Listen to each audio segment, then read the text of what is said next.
C'était un espace de concentration des divinités autochtones, un lieu de prise des décisions politiques de l'ancien royaume de Rogbonu. Une forêt sacrée couvrant au XVIIe siècle plus de 22 hectares. Le palais des gouverneurs, le centre hospitalier départemental de Lomé, la cathédrale Notre-Dame de Porto-Novo sont érigés sur une partie du domaine.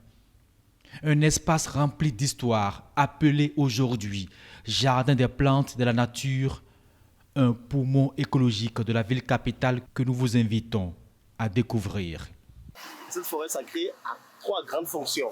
Trois grandes fonctions. Lesquelles déjà? La première fonction, c'est d'exécuter les condamnés à mort devant une nappe pluricentenaire. La deuxième fonction, c'est de tenir des plaintes de trône. La troisième fonction, c'est de consulter le Fa, qu'on appelle l'oracle. Des fonctions particulières, aussi bien pour le roi que pour son gardien, le Migan ou le ministre de la Justice et toute la cour royale. Malgré l'arrivée des colonisateurs en 1895 et l'ouverture au public, le jardin conserve encore jalousement quelques vestiges sacrés qui pérennisent la mémoire de l'ancien royaume. Cette case à l'entrée du jardin est le plus grand égrégore de sécurité. Une fois que vous passez dans la case, tout ce que vous avez de négatif est déchargé là. Ok, on y va. À l'intérieur, une fraîcheur indescriptible vous envahit.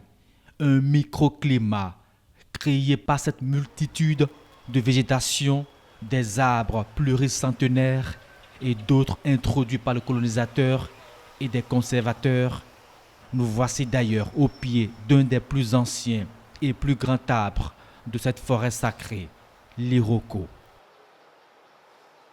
Et les Migans, ils font des cérémonies 5 ans, 10 ans, mais ils viennent toucher l'arbre avec le pied gauche 3 fois avant d'aller chez eux.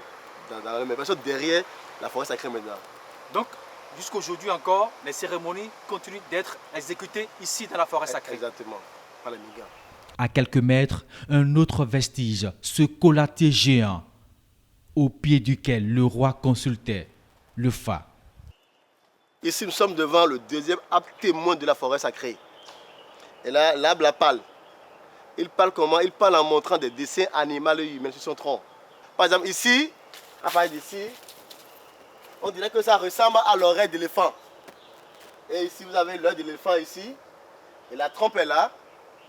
Et de l'autre côté, vous avez un chameau qui est couché. Le jardin des plantes et de la nature, c'est un autre vivier de la biodiversité, un espace didactique, un poumon vert au cœur de la cité, aux 3 noms.